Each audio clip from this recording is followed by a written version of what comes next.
Sob as bênçãos de Jesus, iniciamos o Evangelho em Espírito e Verdade, trazendo os ensinos do Cristo de Deus através da imortalidade da alma, da vida futura e da reencarnação, apresentados pela doutrina espírita conforme a codificação de Allan Kardec, sob a orientação do Espírito da Verdade, para o estabelecimento do mundo de regeneração através da vivência do amor e do bem.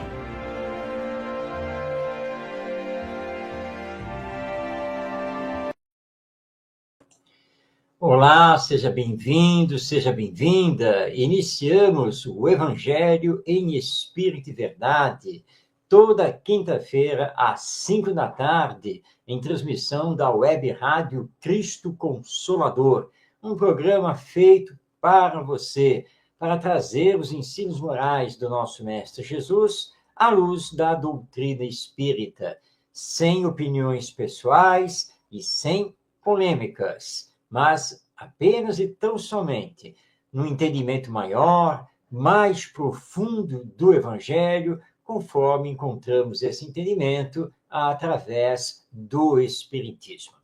Você pode participar do nosso programa, estamos ao vivo, basta enviar aí a sua mensagem ou a sua pergunta. E, aliás, a pergunta você pode enviar também pelo WhatsApp. Anote, 21 99397 1688. Faça a sua participação no nosso programa.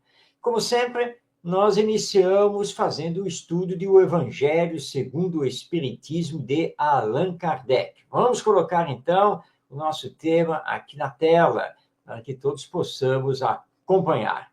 Nós estamos desenvolvendo o capítulo 16, Servir a Deus e a Mamon, e hoje nos cabe o item 9, com o título A Verdadeira Propriedade. É uma mensagem do Espírito Pascal, dada na cidade de Genebra, no ano de 1860, e que Allan Kardec, então, publica nesse capítulo, compondo o seu item 9. Vamos passar a palavra a Pascal para fazermos os nossos comentários. Vamos à primeira parte do seu texto. Ele nos diz: o homem não possui como seu senão aquilo que pode levar deste mundo. O que ele encontra ao chegar e o que deixa ao partir, goza durante sua permanência na terra. Mas, desde que é forçado a deixá-los, é claro que só tem o usufruto e não a posse real. O que é, então, que ele possui? Nada do que se destina ao uso do corpo, e tudo o que se refere ao uso da alma. A inteligência, os conhecimentos, as qualidades morais. Eis o que ele traz e leva consigo, o que ninguém tem o poder de tirar-lhe, e o que ainda mais lhe servirá no outro mundo do que neste mundo. Dele depende estar mais rico ao partir do que ao chegar neste mundo, porque a sua posição futura depende do que ele houver adquirido no bem. Quando um homem parte para um país longínquo, arruma sua bagagem com objetos de uso nesse país e não se carrega de coisas que lhe seriam inúteis. Fazei, pois, o mesmo em relação à vida futura, aprovisionando-vos de tudo o que nela vos poderá servir.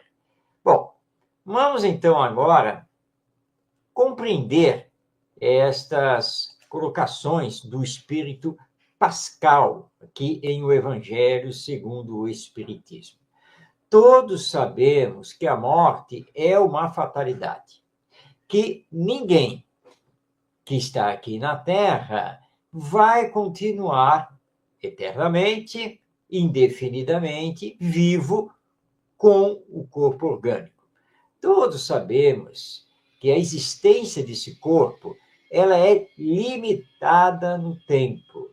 Nós partimos da infância, adentramos a adolescência, juventude, madureza, velhice, E nesse ciclo natural da existência corporal humana, temos a morte.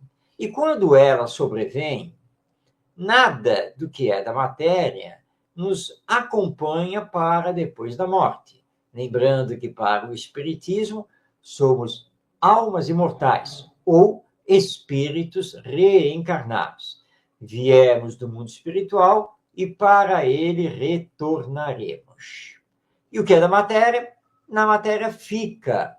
A casa, o apartamento, o carro, as roupas, o dinheiro no banco, as aplicações, etc., etc. Tudo que é da matéria, na matéria fica, inclusive o corpo, que se desagrega e retorna aos seus elementos para a natureza.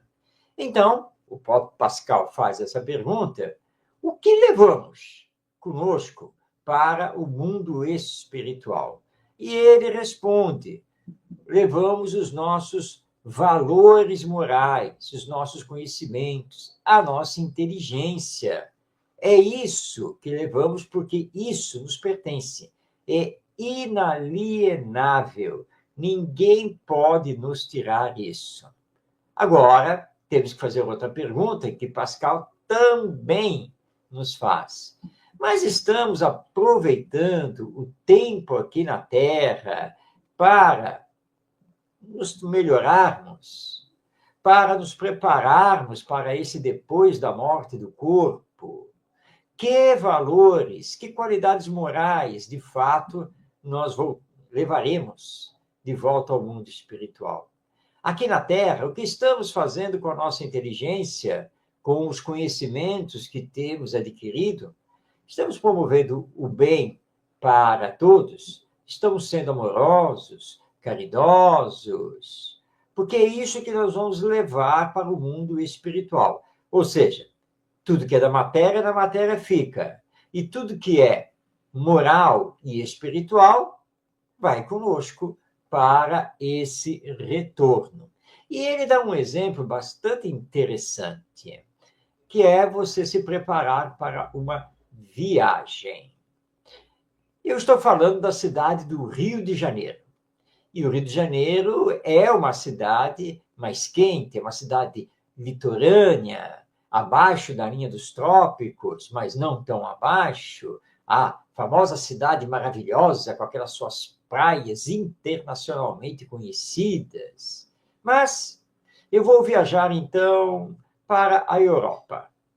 A Europa está acima, né, dos trópicos e normalmente possui um clima mais frio. E dependendo da época do ano, muito frio. Digamos, então, que eu vou sair daqui, do Rio de Janeiro, Brasil, para ir para a Europa, e lá na Europa é inverno. Ou seja, neve, muito frio. Obviamente, como nos lembra Pascal, que ao arrumar a bagagem, eu tenho que levar coisas que me servirão lá na Europa. E não coisas que normalmente eu uso aqui no Rio de Janeiro e que de nada me servirão lá, porque lá eu vou pegar um clima muito mais frio. Então, se aqui no Rio de Janeiro, em praticamente nenhuma hipótese, eu uso luvas, terei que levar luvas nessa viagem à Europa. Ora, então, Pascal, nos dando esse exemplo, nos diz: é a mesma coisa em relação à morte, ao retorno ao mundo espiritual. Temos que levar uma bagagem melhor, adequada, ou seja, melhores qualidades morais para esse retorno, porque é isso que vai falar de nós e da condição que teremos nesse retorno ao mundo espiritual. Mas Pascal vai continuar o seu texto, então vamos voltar a palavra a ele na sequência. E ele então vai nos dizer: ao viajante que chega a uma estalagem, se ele pode pagar, é dado um bom alojamento. Ao que pode menos, é dado um pior. E ao que nada tem, é deixado ao relento. Assim acontece com o homem quando chega ao mundo dos espíritos.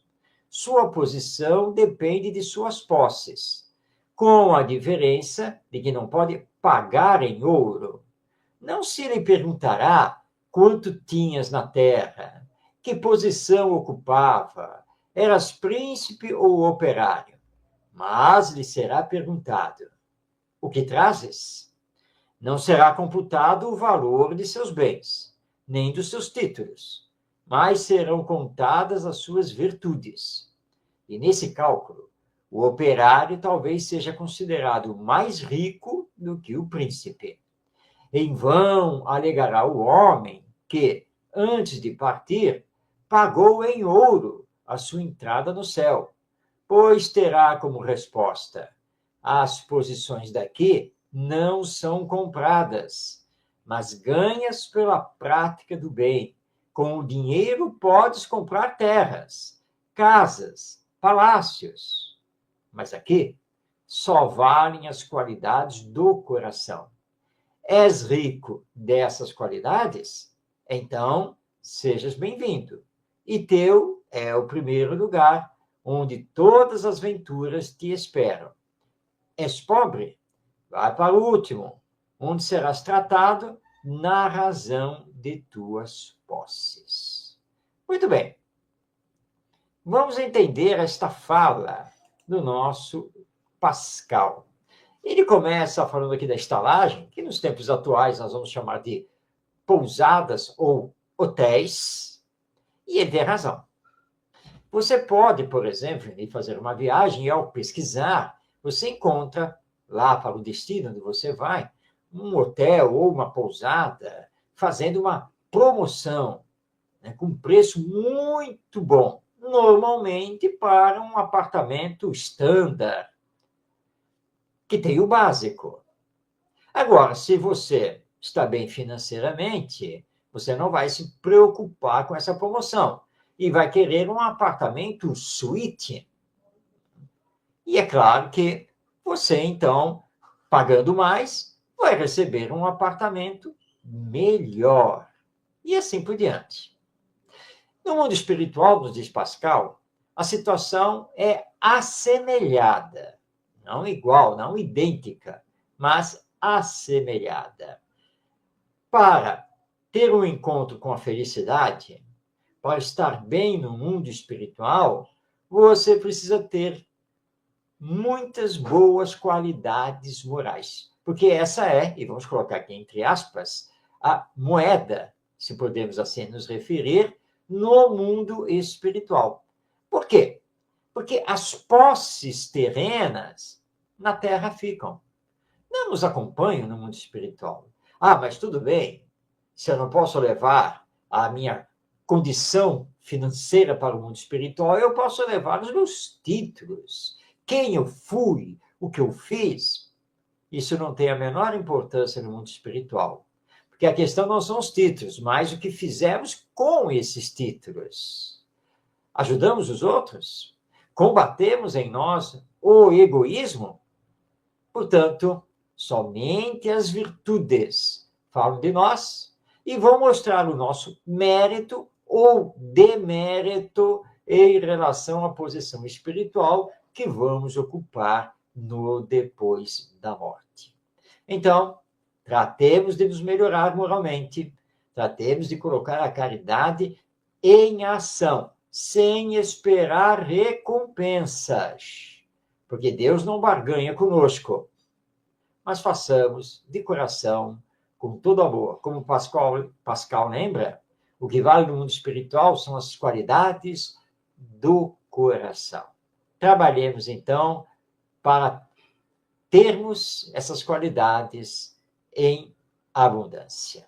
Muito bem, nós fizemos, então, hoje aqui a continuidade do estudo do Evangelho segundo o Espiritismo, desenvolvendo o item 9 do capítulo 16, a mensagem de Pascal sobre o tema a verdadeira propriedade. Mas agora está na hora de passarmos a palavra ao nosso querido benfeitor espiritual, Emmanuel, que através do não menos querido médium Chico Xavier, veio nos trazer comentários brilhantes, profundos, sobre os versículos que compõem as cartas de Paulo de Tarso.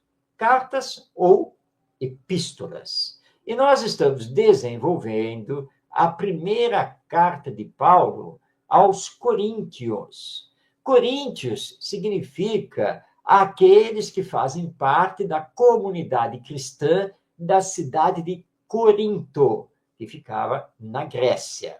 Hoje nós vamos trazer Emmanuel comentando o versículo 7 do capítulo 12, onde encontramos a seguinte expressão, o seguinte pensamento de Paulo de Tarso: a manifestação do Espírito é concedida a cada um, visando a um fim proveitoso. Bem, para podermos comentar esta fala de Paulo de Tarso, vamos então ao texto, à mensagem dada por Emmanuel, um dos mais profundos intérpretes do Novo Testamento, ou seja, do Evangelho. Vamos colocar na tela, então, essa mensagem de Emmanuel, que se encontra no capítulo 40, com o título Encargos, do livro Ceifa de Luz, que é publicação da FEB Editora, ou seja, a editora da Federação Espírita Brasileira. Vamos, então, à leitura do texto de Emmanuel. Cada individualidade encontra na reencarnação um quadro de valores potenciais de trabalho, análogos àqueles que a pessoa recebe quando é favorecida por um cargo determinado. Assim como o obreiro é indicado para integrar a tabela nominativa de certa repartição, com atribuições específicas, também nós, quando nos dirigimos para a esfera física, recolhemos semelhante designação. Somos como que nomeados para servir em determinado setor de atividade e, consequentemente, colocados na equipe de familiares e companheiros que nos possibilitam a execução da tarefa. Mas, se a obtenção do cargo resulta de concessão ou de ordem do plano superior, o aproveitamento do encargo depende do interesse em desenvolver ou consolidar os próprios méritos. À face disso, precisamos considerar que todos possuímos o talento da capacidade para investir na edificação do bem, onde estivermos. Ninguém está órfão de oportunidade. Em toda parte, há serviço que prestar e o melhor que fazer.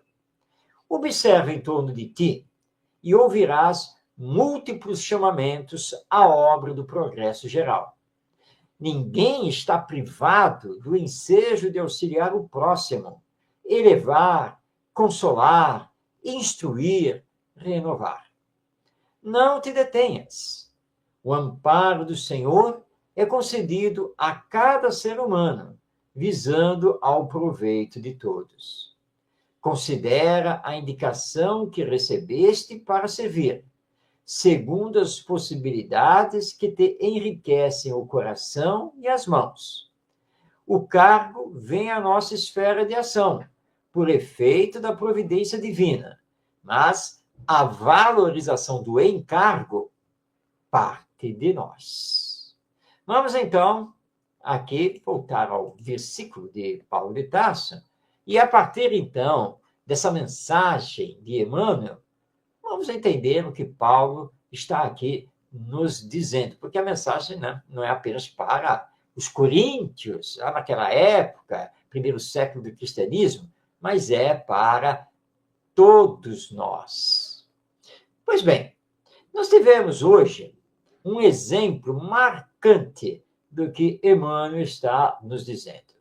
Passamos a manhã toda fora, realizando diversas atividades, diversos serviços. E teve uma hora que paramos, então, para fazer um lanche.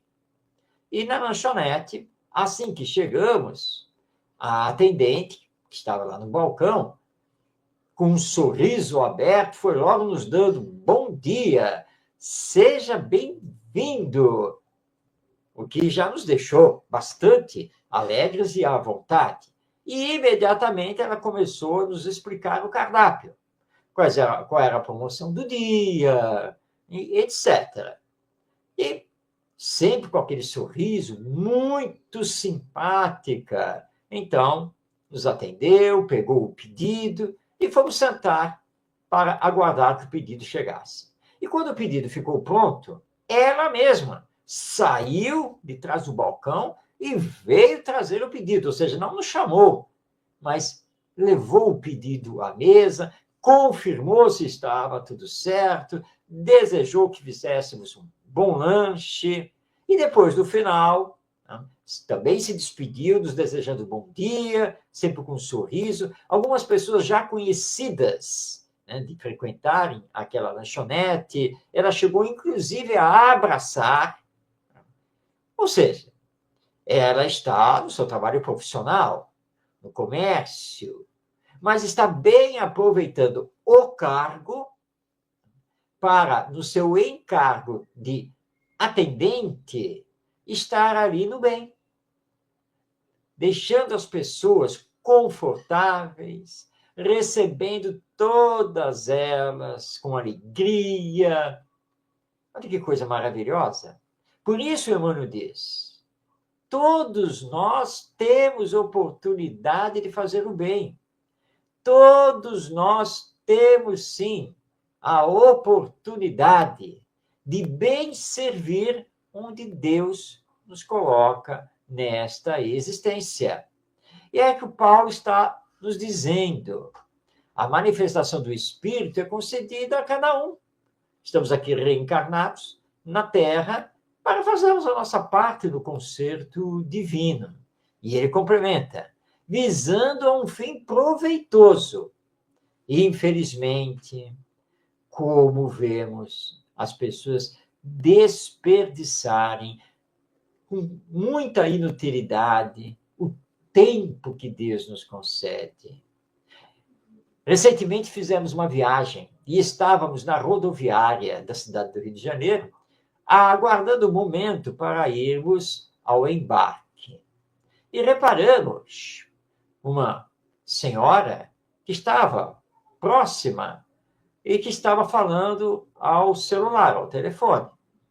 E como nós tínhamos tempo, porque havíamos chego cedo, estávamos ali sentados aguardando, e ela estava lá falando no telefone. Nós ficamos ali por aproximadamente meia hora, até podermos nos deslocar para a plataforma de embarque. E durante essa meia hora, ela ficou falando ao telefone, fofocando a vida alheia, com questões, inclusive, de ordem familiar. De vez em quando, nós não tínhamos como escapar de ouvir algumas coisas que ela falava. E pensamos justamente nisso. Quanto desperdício do tempo, quanta coisa útil ela poderia fazer. E nós, ali sentados, com as pessoas que chegavam, que passavam, ainda ajudamos uma pessoa, prestamos informação a outra, dentro do nosso conhecimento do funcionamento da rodoviária. Ficamos lendo um bom livro espírita, oramos para que houvesse paz para todos, que todos que estivessem se deslocando pudessem fazer uma boa viagem. A mesma coisa que fizemos quando adentramos ao ônibus. A primeira coisa que fazemos, quando o ônibus já está para partir, é orar. Isso mesmo, orar pelo motorista, por todos os passageiros, por todos aqueles que estarão na estrada, para que possamos chegar aos nossos destinos em paz e sermos sempre úteis. Então, Paulo de Tarso está aqui nos lembrando que as oportunidades são dadas igualmente, cada um na sua posição, no seu contexto, e todos podemos bem utilizar o que Deus está nos dando. E vamos voltar aqui à mensagem do nosso Emmanuel, porque é muito importante lembrar aqui algumas coisas que ele nos falou. Ele diz aqui, em toda parte há serviço que prestar e o melhor que fazer. Ninguém está privado do ensejo de auxiliar o próximo, elevar, consolar, instruir, renovar. E ele encerra aqui nos lembrando: o cargo vem à nossa esfera de ação, por efeito da providência divina. Mas a valorização do encargo parte de nós. Não podemos esquecer disso. Então, ao invés de nos queixarmos, falarmos mal do nosso emprego, da família, etc., ao invés de ficarmos inúteis olhando as horas passarem, bem aproveitemos esta oportunidade reencarnatória para combater as más tendências de caráter que ainda possuímos, para desenvolver as nossas virtudes e sermos úteis para o próximo. E assim seremos dignos perante Deus desta oportunidade que Ele está nos dando para darmos continuidade ao nosso progresso, tanto intelectual quanto moral. E não nos detenhamos diante de qualquer dificuldade, diante de qualquer problema. Sigamos sempre em frente, porque nunca estamos desamparados. Deus nos ama, é nosso Pai, mas espera que façamos a nossa parte neste mundo, a nossa parte no campo do bem, do amor ao próximo. Por isso, Jesus, sintetizando a lei divina, nos disse: amai-vos uns aos outros. E quando colocarmos o amor realmente em pauta, em ação, como a nossa prioridade, nada irá nos deter e a humanidade irá ter um progresso exponencial. Mas, infelizmente, temos desperdiçado o tempo, esse tesouro maravilhoso que possuímos. E se bem o utilizarmos, podemos fazer coisas tão maravilhosas que vão nos beneficiar e beneficiar o próximo. Então, onde estivermos, nas circunstâncias que estamos vivendo, dentro das nossas possibilidades, façamos o nosso melhor. E não esqueçamos que o nosso melhor tem que estar ligado ao bem a todos. Porque somos irmãos e precisamos sempre viver uns com os outros, fazendo ao próximo somente o que desejamos, o que ele nos faça, que é a regra de ouro ensinada pelo nosso mestre Jesus. Reencarnação é bênção divina, não é castigo. Tudo depende de como enxergamos o mundo, de como percebemos a vida e de como estamos utilizando o nosso potencial nesta existência. E lembrando que a nossa felicidade futura depende exatamente do que estamos fazendo aqui, porque a cada um sempre é dado segundo as suas obras. Assim, então, estudamos hoje da primeira carta de Paulo aos Coríntios, o versículo 7 do seu capítulo 12. E já deixamos aqui o convite a você para estar conosco semana que vem, para darmos continuidade a este estudo. Porque agora nós vamos adentrar a terceira parte do nosso programa, que é dedicada às perguntas e respostas. É isso mesmo. E você já enviou sua pergunta? Você pode fazer isso aqui pelo YouTube ou pelo Facebook e pode fazer também pelo WhatsApp. Anotou o número? 21 99397 16 88. E aí você pode fazer como fez o Joelson de Paula, que é lá de João Pessoa, Paraíba. Olha, o nosso programa chegando longe graças à internet. E ele pergunta: a morte de Jesus foi real? Como explicar o fenômeno da ressurreição? Joelson, sim, a morte de Jesus foi real. Porque se não tivesse sido real, teria sido uma farsa. Isso seria absolutamente indigno desse espírito que é aquele mais evoluído, mais perfeito que já esteve aqui na Terra e que nos serve de guia e modelo. Para nós espíritas, Jesus nasceu dentro do fenômeno normal da gestação.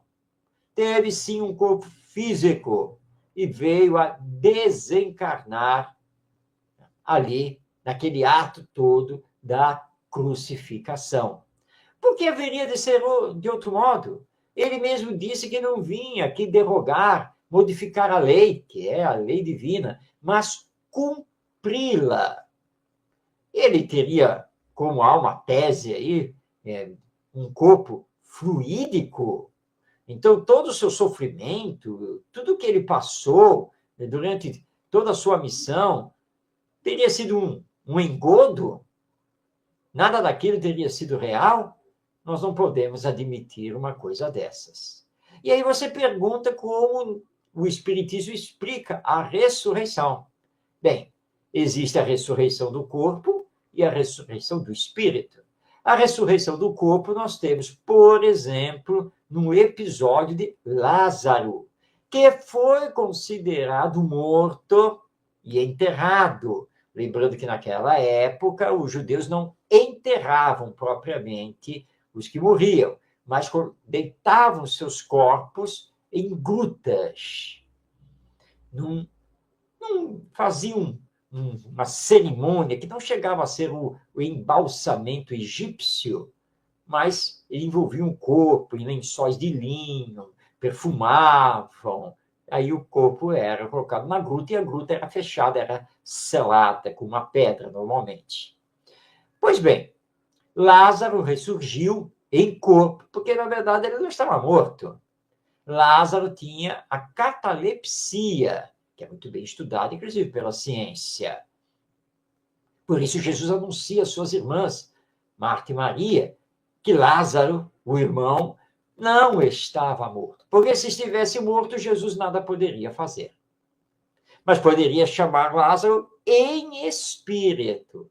E Lázaro poderia se apresentar, e nesse caso, não através do corpo físico, que continuaria ali dentro da gruta, mas através do corpo espiritual, que é chamado pelo Espiritismo de perispírito. Então, a ressurreição de Jesus foi em espírito. Ele não tinha mais o corpo físico. Tanto que os evangelistas relatam que Jesus aparecia, e eles não sabiam de onde Jesus tinha vindo, ficava com eles, os ensinava, e depois simplesmente desaparecia. E viram depois Jesus subir aos céus e desaparecer numa imensa luz.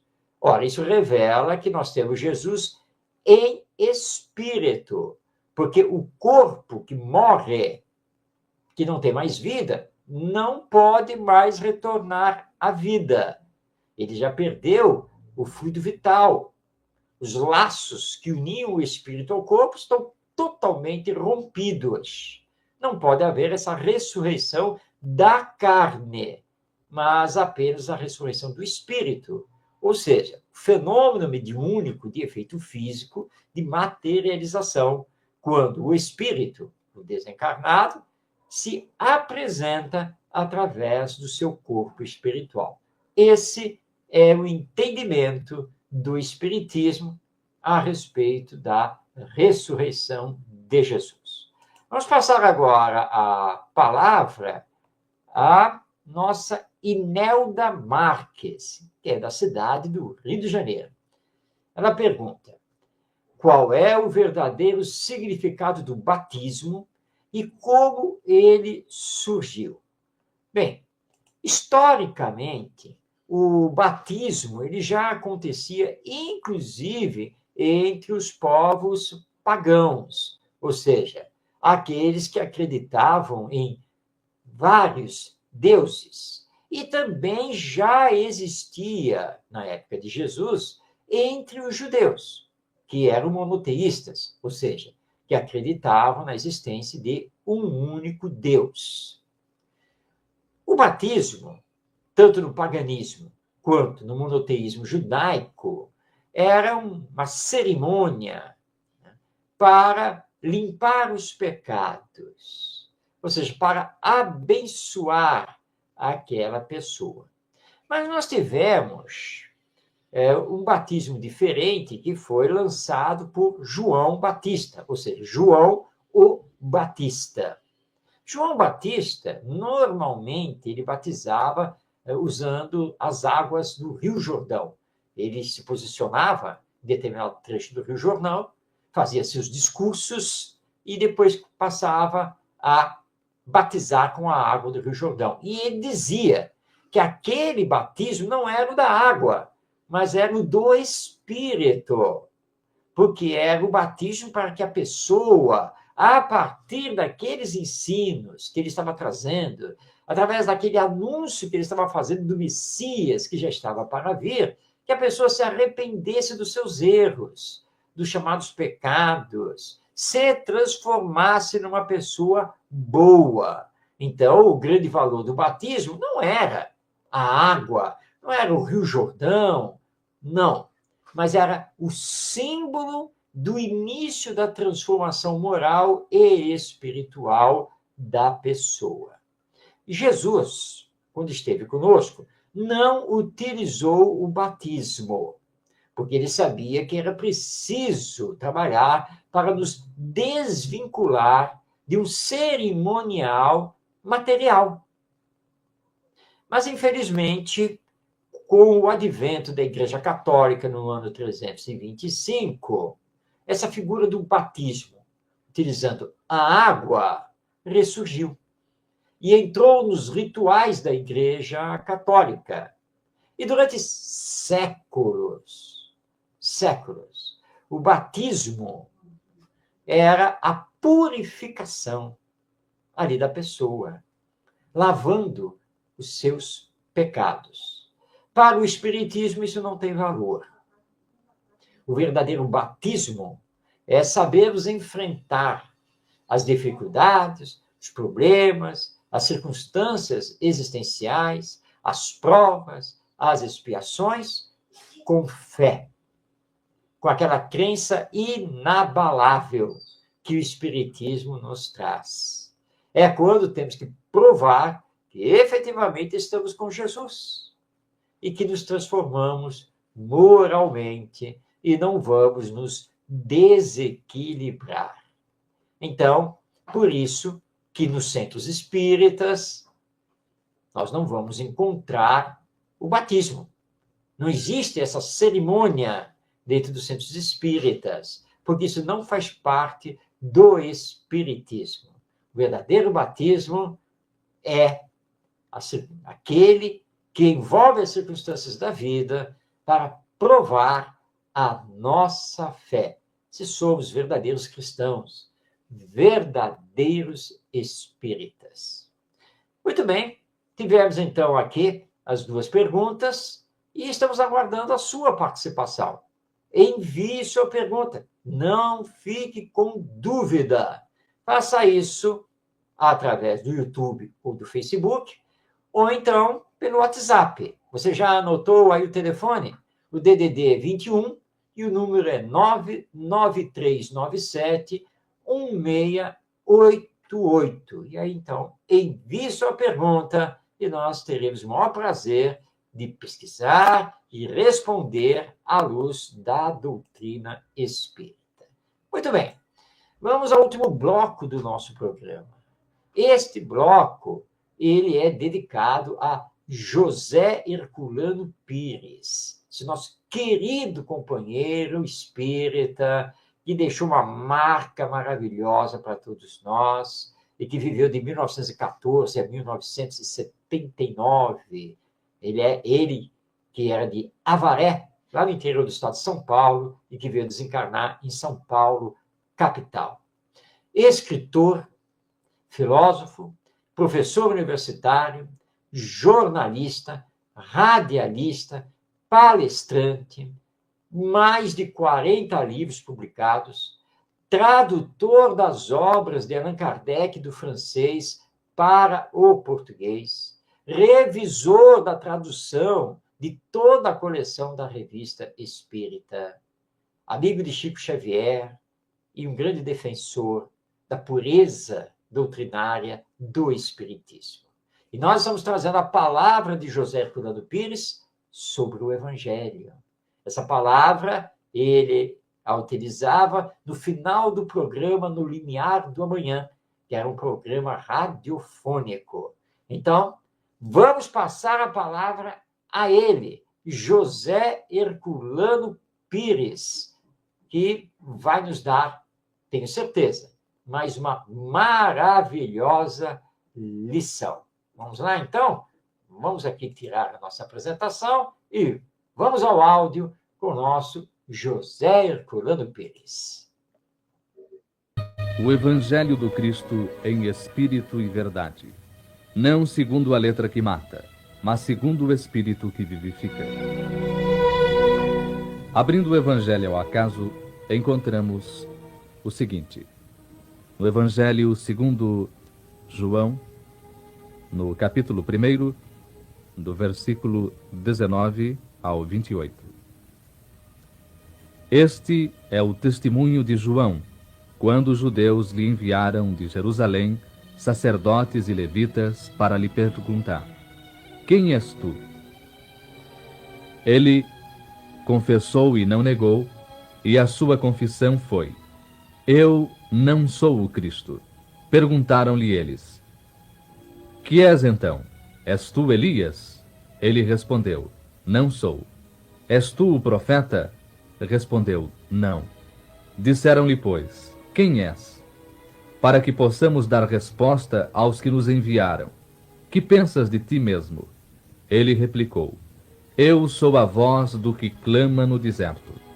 Endireitai o caminho do Senhor, como disse o profeta Isaías. Ora, eles tinham sido enviados pelos fariseus. Perguntaram-lhe também: por que então batizas, se tu não és o Cristo, nem Elias, nem o profeta? Respondeu-lhes João: eu batizo com água. No meio de vós está quem vós não conheceis. É aquele que há de vir depois de mim, e ao qual eu não sou digno de lhe desatar a correia das sandálias. Isto passou-se em Betânia, além do Jordão, onde João estava batizando. O problema do batismo é colocado de maneira bem clara nesta passagem do Evangelho de João.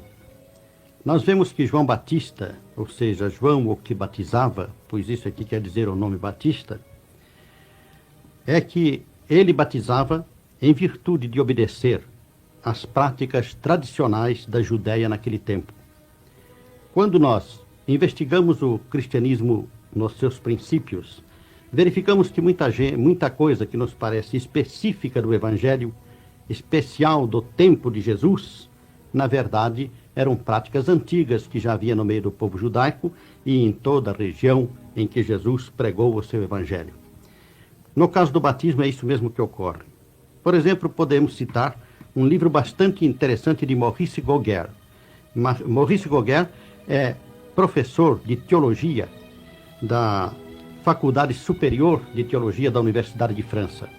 E no seu livro sobre o cristianismo nascente, ele fazendo pesquisas, aliás, é bom acentuar o seguinte, não da Faculdade da Universidade de França, mas da Faculdade Protestante de Teologia de Paris.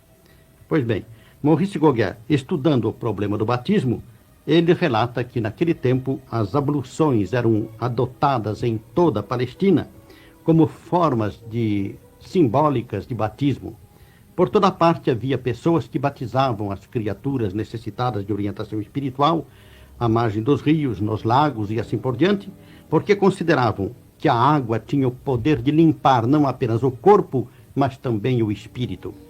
É claro que a simbologia, no caso, é evidente, mas as pessoas acreditavam mesmo no poder mágico da água. A água tinha o poder de limpar espiritualmente as criaturas. Por isso, João, que era o precursor, aquele que viera anunciar o Cristo, que viera endireitar as veredas do Senhor, quer dizer, preparar o caminho para que a pregação de Jesus fosse melhor compreendida, João submetia-se ao processo do batismo, porque entendia que era necessário atrair o povo pelos métodos que realmente eram empregados na região e favoreciam então a aproximação das pessoas a ele. Da mesma maneira, João mais tarde iria batizar o próprio Jesus. E isso por quê? Porque Jesus também, a fim de prosseguir no seu trabalho, na sua missão, na pregação do seu evangelho, ele necessitava de submeter-se àqueles ritos tradicionais do seu povo, a fim de que o povo não se afastasse dele, considerando-o impuro ou indigno da pregação que fazia. Tudo isto tinha por finalidade facilitar naturalmente o desenvolvimento da progressão do evangelho na terra. Ora, João Batista então esclarece de maneira bem clara que ele batizava com água, mas entre os judeus já se encontrava aquele que viria proceder de outra maneira. Ele viria submeter as criaturas ao esclarecimento espiritual. A palavra batismo, ainda segundo o próprio professor protestante Maurice Gogel, é uma palavra que quer dizer praticamente iniciação, introdução do indivíduo numa determinada religião, numa determinada ordem espiritual e, portanto, num conhecimento novo.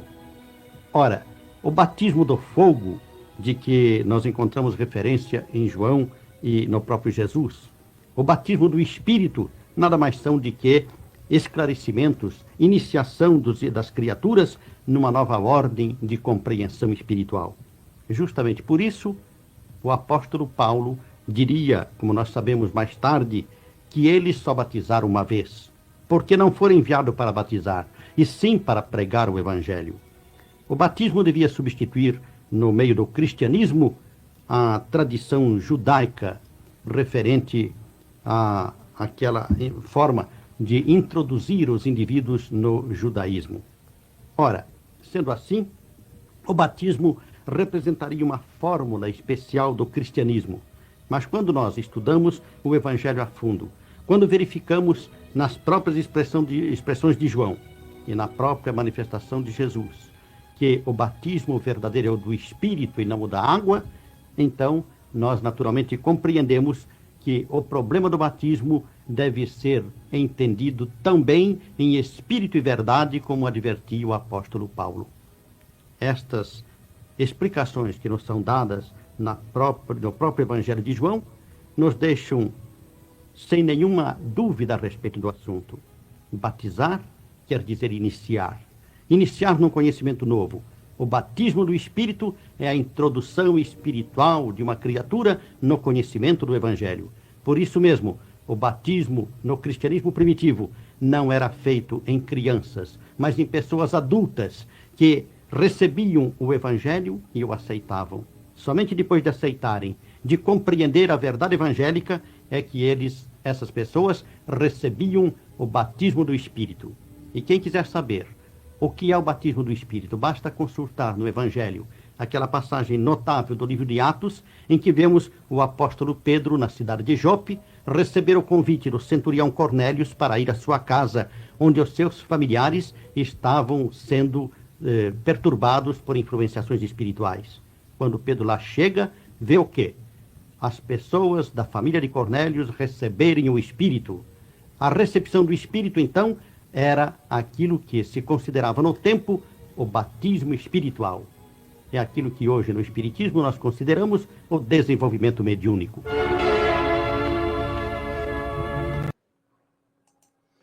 Muito bem, tivemos então a palavra de José Herculano Pires, fazendo o encerramento do nosso programa o Evangelho em Espírito e Verdade.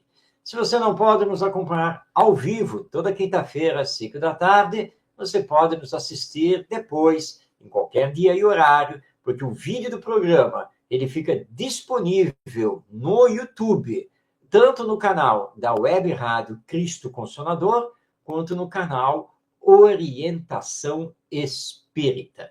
Mas vamos deixar aqui o convite, claro, para que você esteja conosco na próxima semana, em mais um encontro com o Evangelho, sempre estudado à luz dos princípios que formam a doutrina espírita. Muita paz em sua vida, um grande abraço a você e até a próxima semana.